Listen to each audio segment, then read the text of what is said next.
नमो अरिहन्ताणं नमो सिद्धाणं नमो आयर्याणं नमो उवज्जायाणं नमो लोहे सव्वसामूणं नरेन्द्रं फणीन्द्रं सुरेन्द्रं वदीशं सतेन्द्रं सुपूजे भजे नार्यशीशं मुनीन्द्रं गणेन्द्रं नमो जोडिहातं नमो देवदेवं सदा पार्श्वनाथं नमो देवदेवं सदा पार्श्वनाथं। बोलिए श्री अनंतानंद चित्त परमेष्टि भगवान की, श्री चौबीसों तीर्थंकर भगवान की, श्री पंच परमेष्टि भगवान की, देवादिदेव 1008 श्री आदिनाथ भगवान की, देवादिदेव 1008 श्री पार्श्वनाथ भगवान की, अनेकांश यादवाद में जिनवाणी मातेश्वरी की जय। परम पूज्य प्रातः स्मरणीय त्रिकाल वंदनीय श्रमण शिरोमणि योगेंद्र चूड़ामणि धर्म साम्राज्य नायक युग प्रवर्तक गुरु नाम गुरु मुनि कुल पितामह जिनवाणी संरक्षक तीर्थ उद्धारक संस्कृति संवर्धक जीवंत समय सार घोराधिघोर उपसर्ग परिसर जेता श्री निष्ठितवत करता सम्यक रत्न समाधि सम्राट प्रथमाचार्य चारित्र चक्रवर्ती श्री शांति सागर जी महामुनि राज की, परम पूज्य सरल स्वभावी वात्सल्यवारिधि जिन धर्म प्रभाव पंचम पट्टाधीश परम उपकारी गुरुवर्य आचार्य श्री वर्धमान सागर जी महामुनि राज की, श्रीमद जैन धर्म की,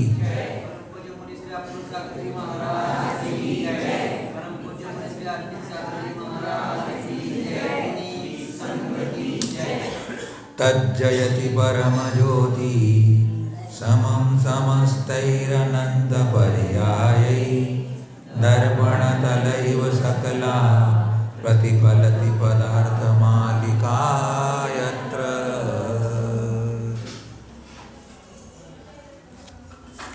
धर्माधरागी भव्य आत्माओं, तमसो मां ज्योतिर्गमय इस सत्संग के अंतर्गत आप और अपन सब मिलकर के यहाँ पर अमृतंज आचार्य भगवान के द्वारा विरचित पुरुषार्थ सिद्धोपाय ग्रंथ पर विचार कर रहे हैं। पुरुष यानी अपनी आत्मा, उसका प्रयोजन अर्थात मोक्ष, उसकी सिद्धि कैसे हो, इसका उपाय अपन यहाँ पर समझ रहे हैं। और इसका उपाय हमें बताया था कि सम्यक दर्शन, सम्यक ज्ञान और सम्यक चारित्र के द्वारा आत्म सिद्धि होती है और वही मोक्ष की प्राप्ति है। सात्मोपलब्धि शिवशोक्त सिद्धि, अपने निश्चित स्वभाव की प्राप्ति हो जाना, उसकी उपलब्धि हो जाना ही मोक्ष है। सम्यक दर्शन का विस्तार से वर्णन किया। सम्यक दर्शन जीवादि 7 तत्वों का यथार्थ श्रद्धान करना और वह 8 अंगों से सहित श्रद्धान करना होता है।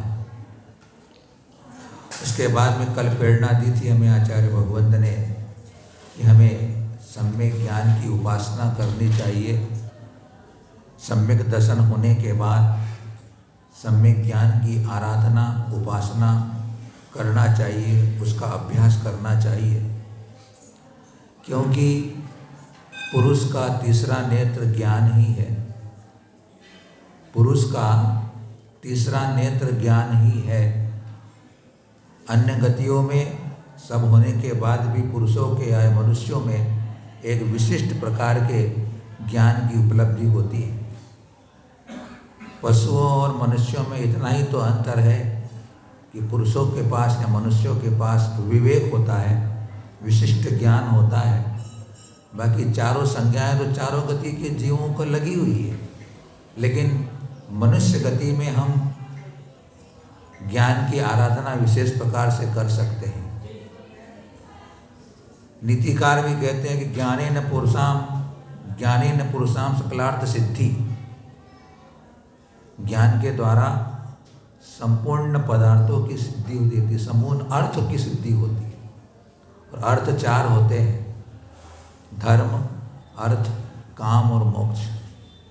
ज्ञान के द्वारा इन चारों अर्थ अन्य पुरुषार्थों की सिद्धि की जा सकती है। इसलिए हमें ज्ञान की आराधना करनी चाहिए। और सम्यक ज्ञान, तत्व का निर्णय करना सम्यक ज्ञान कहलाता है। तत्व का जैसा स्वरूप है उसका उसी रूप से जानना सम्यक ज्ञान कहलाता है। विवेक को भी ज्ञान कहते हैं।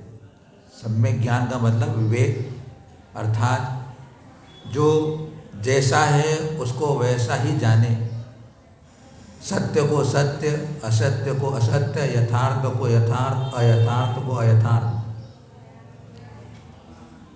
वह सम्यक ज्ञान कहलाता है। स्व को स्व जानना और पर को पर जानना सम्यक ज्ञान कहलाता है। स्व को स्व जानना और पर को पर जानना, यह सम्यक ज्ञान कहलाता है। एक माँ अपने 3 साल की बेटी को साथ में लेकर के मंदिर जाया करती थी। और वह मंदिर जाती थी तो माँ तो अपने चप्पल को बाहर छोड़ जाया करती थी, लेकिन जो बेटी है वह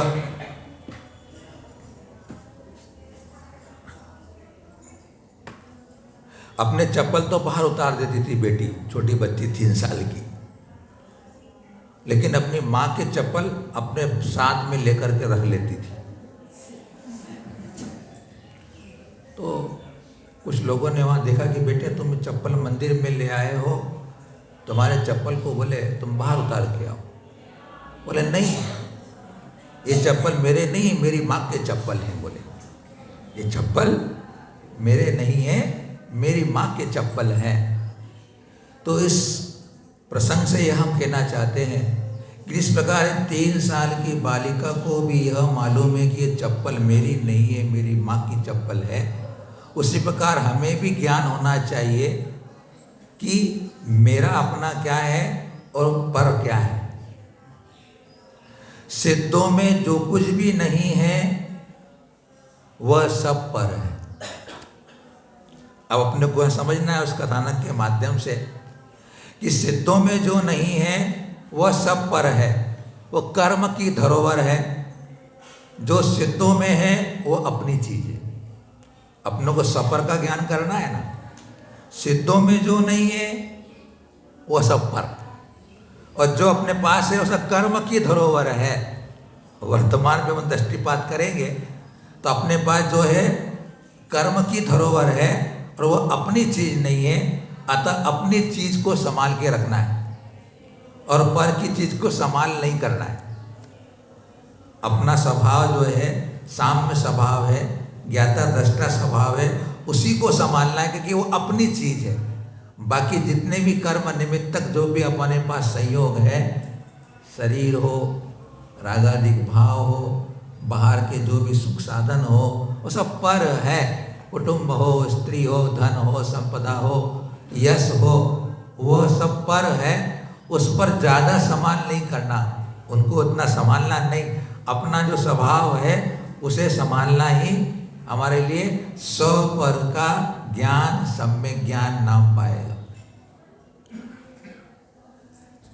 कल अपन ने चर्चा कर ली थी कि वह ज्ञान और सम्यक दर्शन में कारण कार्य का संबंध है। फिर भी अमरचंद आचार्य देव 33 नंबर की कारिका में उसकी चर्चा खुद कर रहे हैं। सम्यक ज्ञानम कार्यम सम्यक्तम कारणं वदन्ति जिना ज्ञानाराधनमिष्टं सम्यक्तानन्तरं तस्मात्।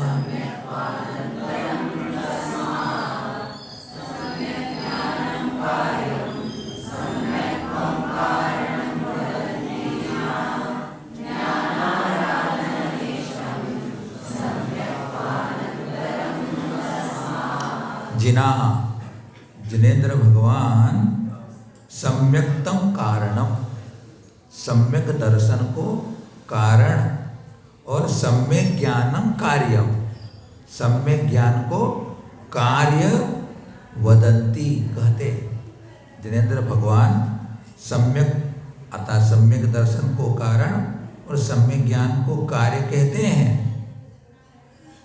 तस्मात् इस कारण या इसलिए सम्यक तो अंतरम, सम्यक दर्शन के बाद ज्ञान आराधना इष्टम, ज्ञान की आराधना करना इष्ट है, अच्छा है, अर्थात भला है, उपकारी है। सम्यक दर्शन के बाद सम्यक ज्ञान की आराधना, क्योंकि करण कार्य का संबंध है, इसलिए यहाँ पर वो पहले सम्यक दर्शन की आराधना करना, क्योंकि जब तक हमारा श्रद्धान सही नहीं होगा तब तक हम कितनी भी ज्ञान की आराधना कर लेंगे, शास्त्रों का अध्ययन आरोहण विरोधन कर लेंगे, तो वो श्रद्धान के बिना ज्ञान, सम्यक ज्ञान नहीं पाने से आत्महितकारी नहीं बनेगा। इसलिए पहले अपना श्रद्धान निर्मल कर ले और उसके बाद हम ज्ञान की आराधना करें, तो वह परिपक्व होता चला जाता है और वह अपने अंदर आत्मशुद्धि में कारण बनता चला जाता है। दर्शन और ज्ञान में कारण कार्य का संबंध की सिद्धि के लिए खुद आचार्य कहते हैं, कारण कार्य विधानम समकालम जायमानयोरपि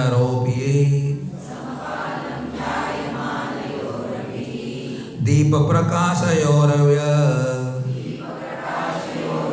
सम्यक्त्व ज्ञानयो सुघटम।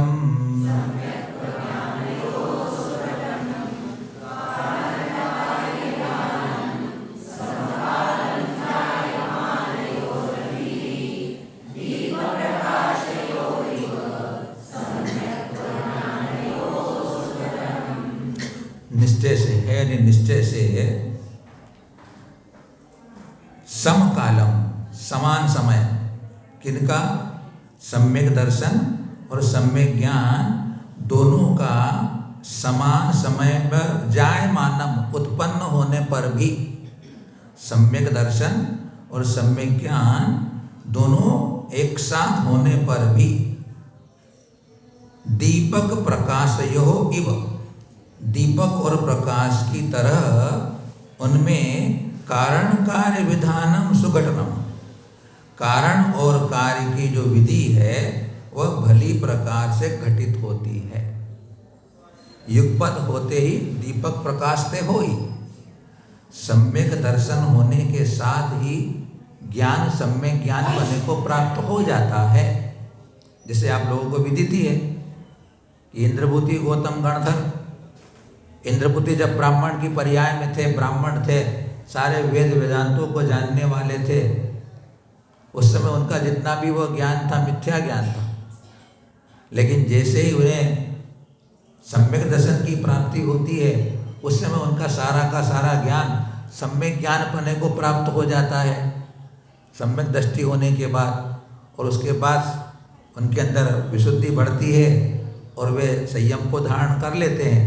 तो ज्ञान सम्यक और मिथ्या नहीं होता, समझ लें अपन। ज्ञान न मिथ्या होता है न सम्यक होता है, ज्ञान तो ज्ञान होता है।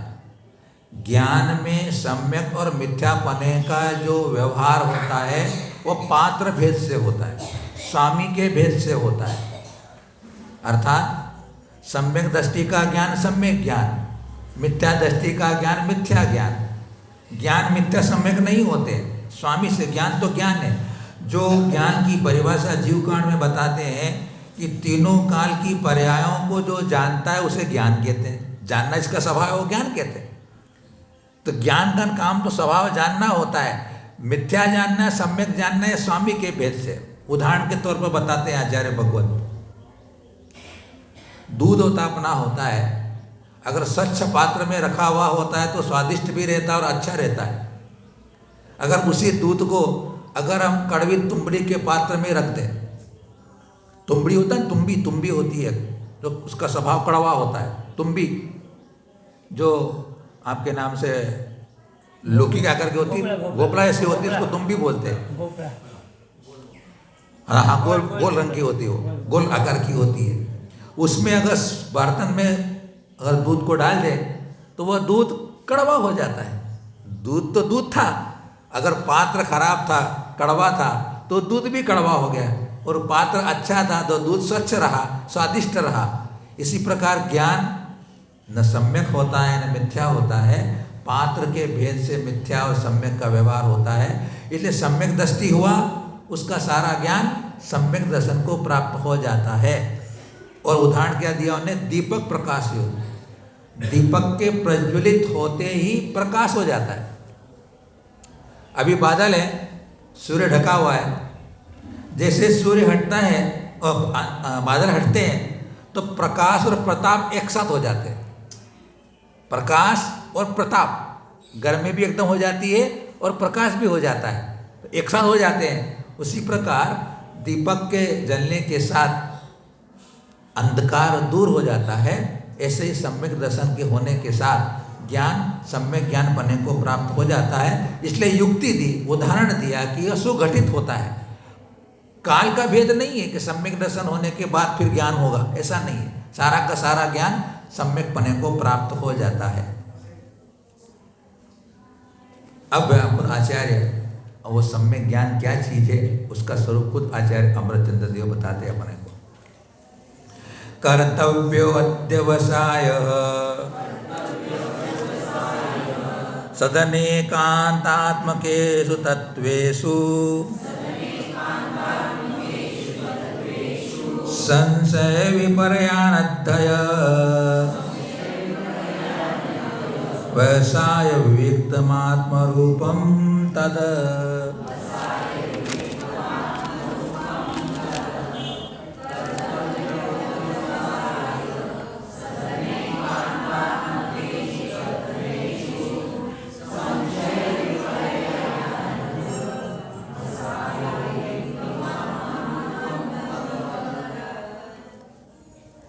सद अनेकांतात्मक केषु तत्वेषु। सत मतलब प्रशस्त, सद अने प्रशस्त जो अनेकांतात्मक अर्थात जिसमें अनेक धर्म हैं, अनेक स्वभाव वाले, ऐसे तत्वेषु तत्वों में, प्रशस्त अनेकांतात्मक तत्वों में अध्यवसाय कर्तव्यो। अध्यवसाय का अर्थ होता है निर्णय करना, निश्चय करना। निर्णय करने को या निश्चय करने को अध्यवसाय कहते हैं। वे करना चाहिए। और फिर कैसा वो सम्यक ज्ञान कैसा है? संशय विपर्य अनध्यवसाय विविक्तम। संशय विपर्य और विमोह, अनध्यवसाय को विमोह भी कहते हैं, उससे रहित आत्मरूपम, वह आत्मा का निज स्वरूप है। संशय विपर्य अनध्यवसाय से रहित जो अनेकांतात्मक पदार्थों का जो निर्णय है, निश्चय है, वही सम्यक ज्ञान है जो कि आत्मा का रूप है। थोड़ा आगे आ जाओ, वो बरसात के दिनों में थोड़ी आती, नहीं तो बाहर बैठ जाते लोग।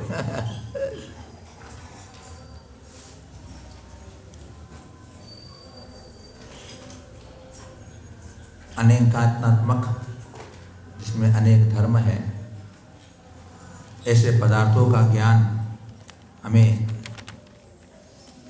संशय विपर्य अनध्यवसाय से रहित होकर के जानना होता है। अगर ये तीन दोष हैं तो वह सम्यक ज्ञान नहीं पाता है। संशय विपर्य अनध्यवसाय से रहित ज्ञान सम्यक ज्ञान कहलाता है। व्यवहार ने से इसे सम्यक ज्ञान कहा, और अभेद ने से कहेंगे तो यह आत्मा का स्वरूप है। कल चर्चा पुण्य की थी कि पदार्थों को जानने के साथ अपनी आत्मा के स्वरूप को भी जानना होता है। पदार्थों के स्वरूप को जानना और अपनी आत्मा के स्वरूप को जानना, वह सम्यक ज्ञान नाम प्राप्त करता है। इसीलिए भट्टकेर स्वामी जी ने भी मूलाचार ग्रंथ के अंदर ज्ञान की बहुत अच्छी परिभाषा बताई कि जैन तच्चम विबुद्धेज, जैन तच्चम विबुद्धेज, जैन चित्तम निरुद्धति, जैन अत्ता विशुद्धेज तम नाणम जिन शासन। जिनेन्द्र भगवान के शासन में जैन तत्वम विबुद्ध, जिससे तत्व का बोध होता है, तत्व का ज्ञान होता है। विबुद्ध यानी ज्ञान होता है या जिससे तत्व जाना जाता है।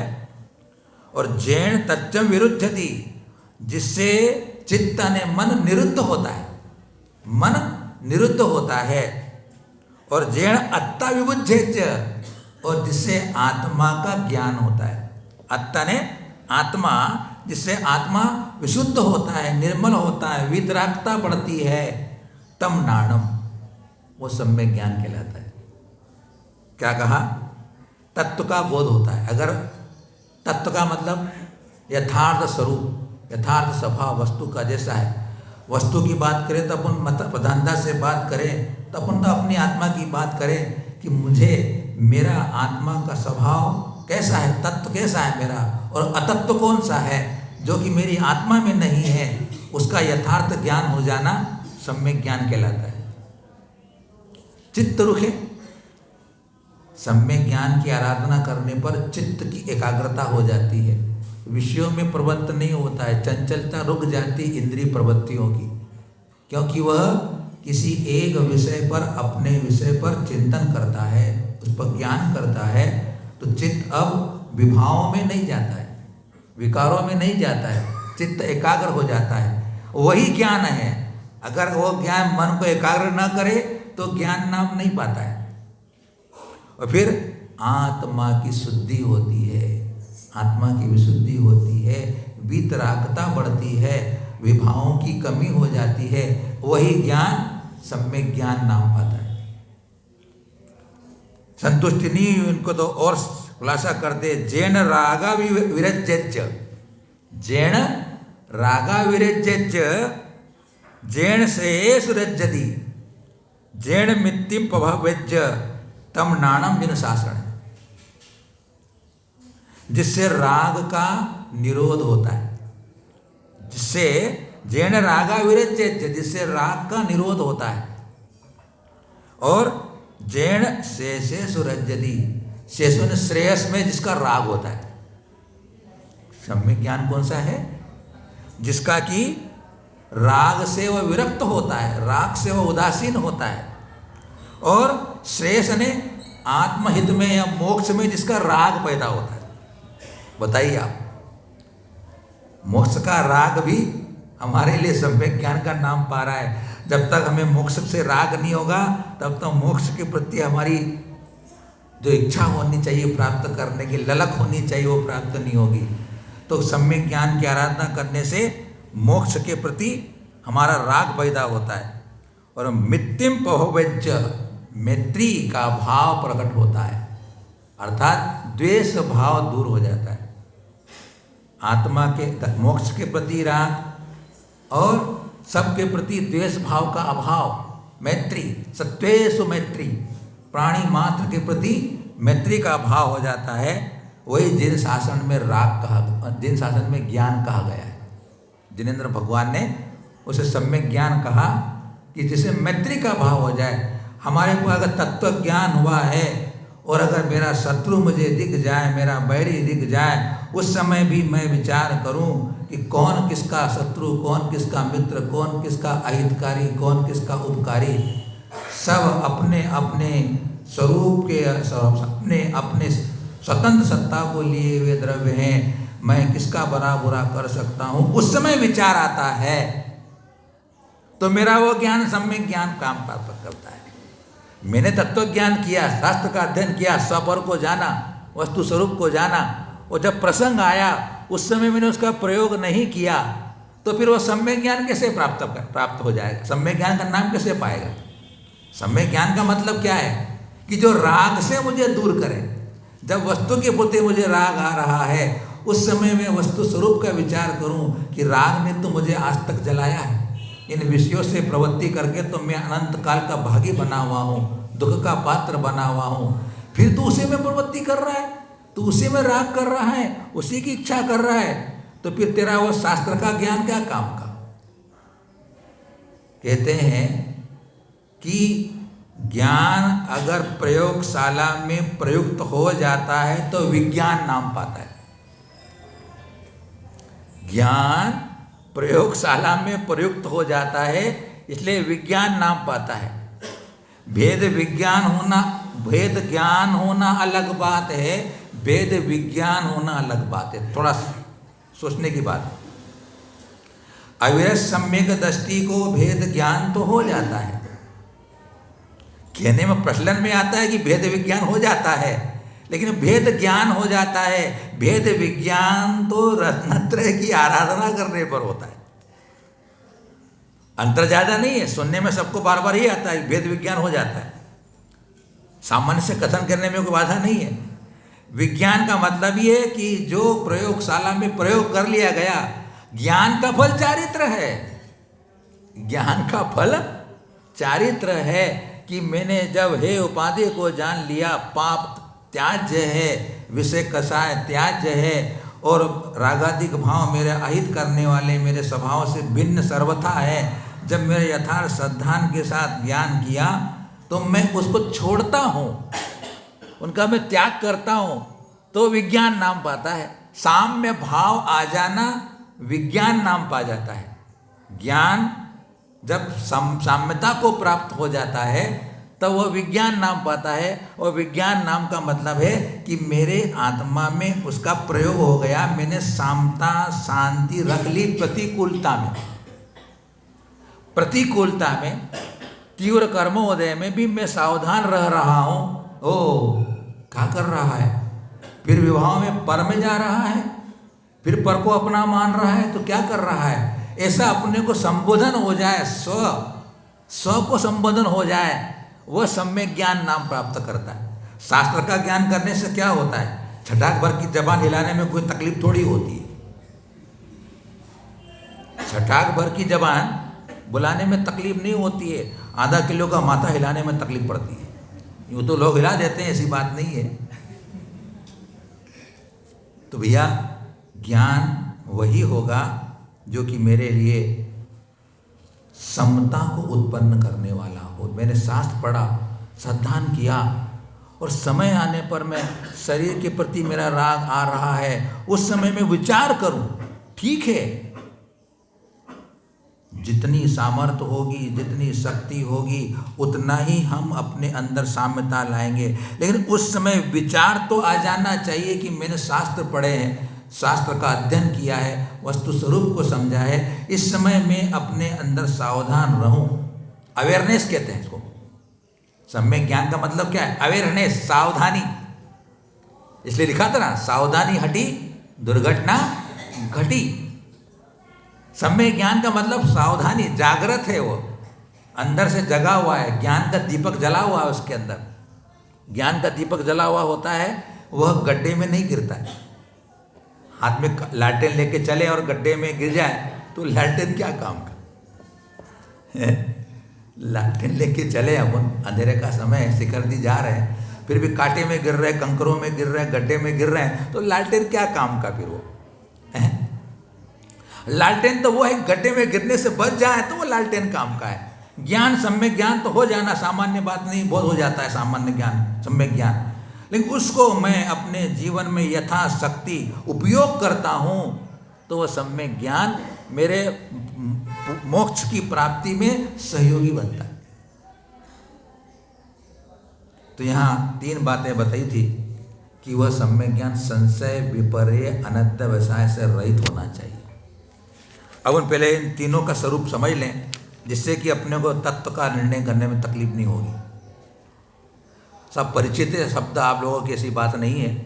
संशय, विपर्य और अनध्यवसाय। अनेक कोटि स्पर्श करने वाले ज्ञान को संशय कहते हैं, या 2 कोटि स्पर्श करने वाले ज्ञान को संशय ज्ञान कहते हैं। डुलमुल ज्ञान, अपनी सीधी भाषा में कहेंगे, यह है कि यह है, निर्णित ज्ञान नहीं, संशय बना हुआ है, सीधी भाषा में डुलमुल ज्ञान।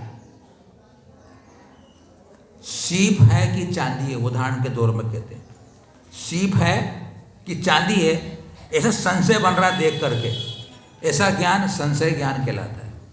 रात को निकले हैं अपन किसी एकांत स्थान जंगल के तरफ, वृक्ष सूखा हुआ, उसको देख करके शंका हो जाए मनुष्य खड़ा हुआ है कि ठूठ है कि पुरुष है, ऐसा एकदम अपने को आभास हो जाता है, ठूठ है कि पुरुष है, ऐसा जो ज्ञान हो जाता है वह संशय के नाम में जाता है। और अगर अपन सीधे उसको तत्व में घटित करें तो शुद्धात्मा आदि पदार्थों के पदार्थ का प्रतिपादन करने वाले शास्त्र सर्वज्ञ वीतराग के द्वारा कहे हुए सत्य है कि परवादियों के द्वारा कहे हुए शास्त्र सत्य है, ऐसा जिसके अंदर संशय है वह संशय ज्ञान कहलाता है।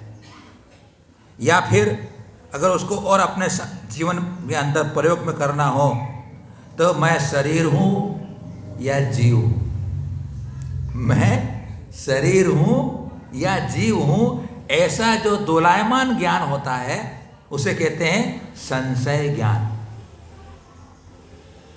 उसके बाद में आता है विभ्रम, विपरीत ज्ञान।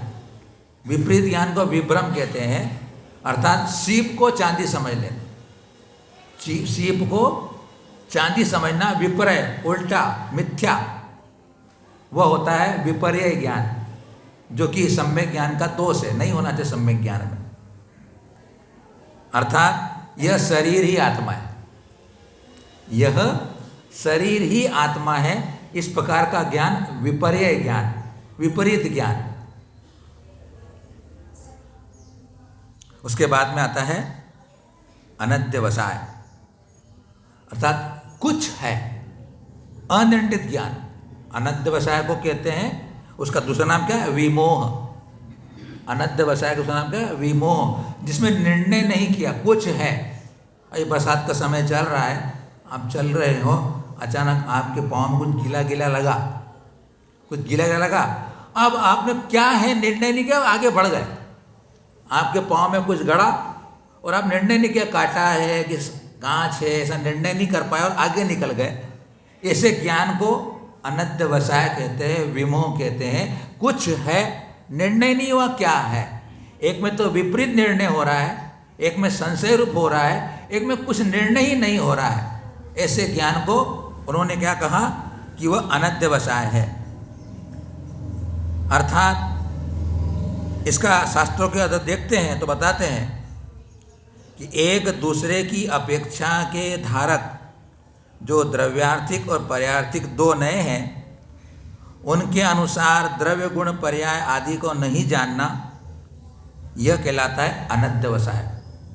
द्रव्यार्थिक पर्यार्थिक दोनों नयों के द्वारा द्रव्य गुण पर्याय आदि को नहीं जानना, वह अनध्यवसाय कहलाता है।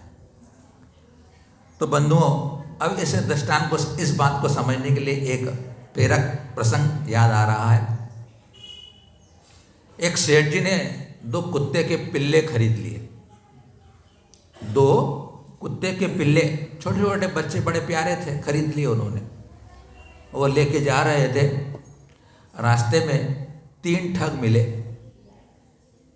और ठगों ने सोचा कि यार कुत्ते के पिल्ले तो बहुत जोरदार है, बोले यार अपने पास होना चाहिए, तो क्या करें, कैसे इसको अपन लें सेठ जी से।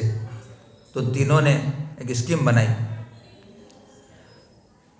एक एक फलांग पर तीनों वो ठग खड़े हो गए और वो पहला ठग बोलता है, ठगने वाला तो कहता है कि सेठ जी ये बिल्ली के बच्चे कहाँ से खरीद के लिए आए, बोले आप। क्या बोलता है वो ठग, क्या बोलता है कि बिल्ली के बच्चे कहाँ से खरीद के लिए आए, बोले। वो सेठ जी ने सुन तो लिया, लेकिन उसने कोई ध्यान नहीं दिया, बोल रहा है कोई भी बोले तो ध्यान नहीं दिया उन्हें, ये हो जाता है अनध्यवसाय। आगे थोड़े बड़े, दूसरे ठग ने बोला, अरे ये बिल्ली का बच्चा कहाँ से लाया, बिल्ली का बच्चा क्या ले जा रहे हो तुम, बोले यार। तो उसके सेठ जी के दिमाग में क्या बात है, पहले वाला बोल रहा था बिल्ली का बच्चा, और ये भी बोल रहा है, बात क्या, ये बिल्ली का बच्चा है कुत्ते का बच्चा, समझ में नहीं आ रहा है। ऐसा उसके अंदर भी संशय हो गया उसको सुन करके, तो ऐसा हो जाता है संशय ज्ञान। अब आगे बढ़े सेठ जी, पूरा नियोजित था उनका पूरा प्रोग्राम। फिर वो दूसरे तीसरे टग ने ठोका उनको कि ये बिल्ली का बच्चा कहाँ ले जा रहे हो भैया, बिल्ली का बच्चा कहाँ ले जा रहे हो? तो बोला यार, दूसरे लोगों ने बोला, तीसरे आदमी भी बोल रहा है, हाँ यार बिल्ली का बच्चा है, बोले यार। तो 3 बार सुनने पर वह बिल्ली का बच्चा उसको संशय में आने लगा, अर्थात उसको विपरीत भासने लगा। वह होता है विपरीत, अर्थात विपर्य रूप अपना ज्ञान।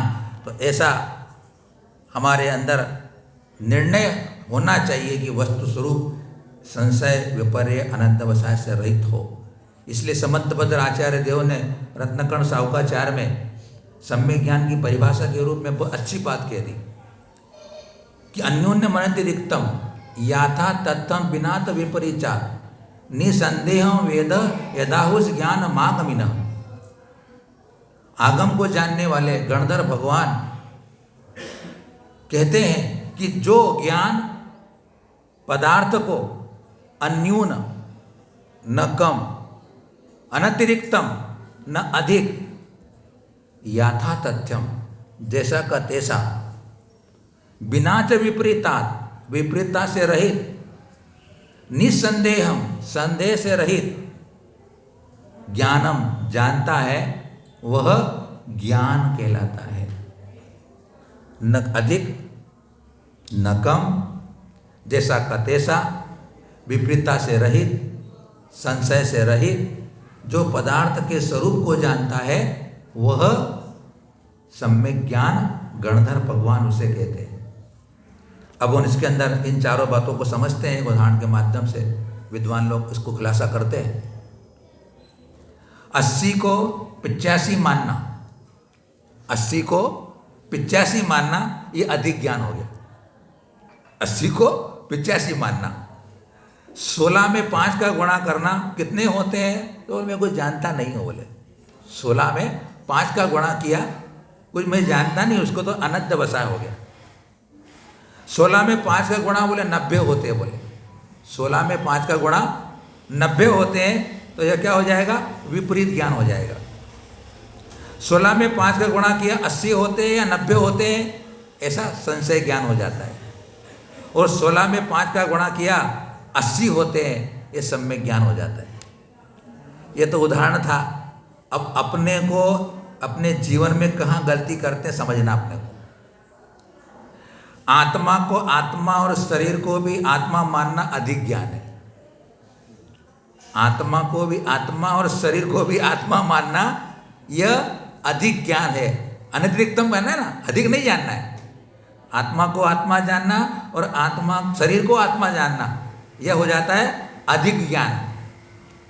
न जाने आत्मा क्या है, न जाने आत्मा क्या है, ये अनध्यवसा है। मनुष्य पर्याय मात्र ही आत्मा है, मनुष्य पर्याय मात्र ही आत्मा है, यह न्यून ज्ञान। क्योंकि मात्र मनुष्य पर्याय रूप आत्मा नहीं है। आत्मा तो अपने आप में परिपूर्ण सब स्वभाव से द्रव्य गुण पर्याय से है, लेकिन वो अपने पर्याय को ही अपना आत्मा नाम से जान रहा है, तो कम जान रहा है। क्योंकि आत्मा तो मनुष्य भी है, तिर्यंज भी है, सिद्ध के समान भी है, शुद्ध भी है, संसारी भी है, मुक्त भी, बहुत सारे उसका भाव है। लेकिन वह सिर्फ मनुष्य को ही आत्मा मान रहा है, वह न्यून ज्ञान हो गया। फिर शरीर को आत्मा जानना विपरीत ज्ञान हो गया। शरीर को आत्मा जानना विपरीत ज्ञान हो गया। आत्मा शरीर है या इससे भिन्न है, पता नहीं। आत्मा शरीर है या इससे भिन्न है, पता नहीं, संशय ज्ञान। आत्मा शरीर है या इससे भिन्न है, ऐसा जानना नहीं होता, उसको संशय ज्ञान कहते हैं। और आत्मा को शरीर से भिन्न मानना सम्यक ज्ञान कहलाता है। आत्मा को शरीर से भिन्न जानना वह सम्यक ज्ञान कहलाता है। ऐसा यह सम्यक ज्ञान का विषय आचार्य अमृतचंद्र देव ने रखा है कि ज्ञान को हम अपने जीवन में प्रयोग करें। जो में तत्व ज्ञान हुआ है, शास्त्र ज्ञान हुआ है, अनेकांतक पदार्थ को मैंने समझा है, तो उसको मैं यथार्थ रूप से जान करके जीवन में प्रयोग करता हूँ, तो वो ज्ञान हमारे लिए सही होता है, उससे आत्मा का भला होता है और हम अपने पुरुषार्थ की सिद्धि कर सकेंगे। तो अभी तो अपने को दूसरे अंश की चर्चा कर रहे हैं, अब इसके बाद आने वाले समय में सम्यक चारित्र की चर्चा करेंगे, क्योंकि ज्ञान देखिए ना, ज्ञान समानन आन जगत में सुख को कारण, यह परमामृत जन्म जरा मृत्यु रोग निवारण। जन्म जरा मृत्यु का निवारण करने वाला सम्यक ज्ञान है। कोटि जन्म जब कोटि जन्म तब तपे, ज्ञान बिन कर्म झरे थे, ज्ञानी के चिन्ह मायत्री गुप्ती से सहज टरे थे। अगर तुम तपस्या करोगे, चरित्र का पान करोगे, अगर ज्ञान से रहित किया है, सम्यक ज्ञान से रहित किया है, तो करोड़ों वर्षों तक जो ज्ञान से रहित तपस्या करता है, अगर ज्ञानी जो कि त्रिगुप्ती से गुप्त है, वो उस सारे कर्मों की निजरा अंतर्मूर्त में कर लेता है। तो ज्ञान सहित आचरण, ज्ञान सहित तपस्या कारगर होता है, सफलता को देने वाला होता है, मोक्ष की प्राप्ति में कारण बनता है। इसलिए सम्यक ज्ञान को प्राप्त करने की बार बार प्रेरणा यहाँ दी हमारे आचार्य भगवंत ने। अब कल हमें यह बताएंगे कि सम्यक ज्ञान की आराधना किस ढंग से करना चाहिए। 8 अंग की चर्चा करेंगे। सम्यक दर्शन के 8 अंग होते हैं, वैसे ही सम्यक ज्ञान के 8 अंग हैं। उन 8 अंगों के माध्यम से सम्यक ज्ञान की आराधना करनी चाहिए, उसकी चर्चा अपन आने वाले समय में करेंगे। ओम नमः। सबको क्षमा, सबसे क्षमा।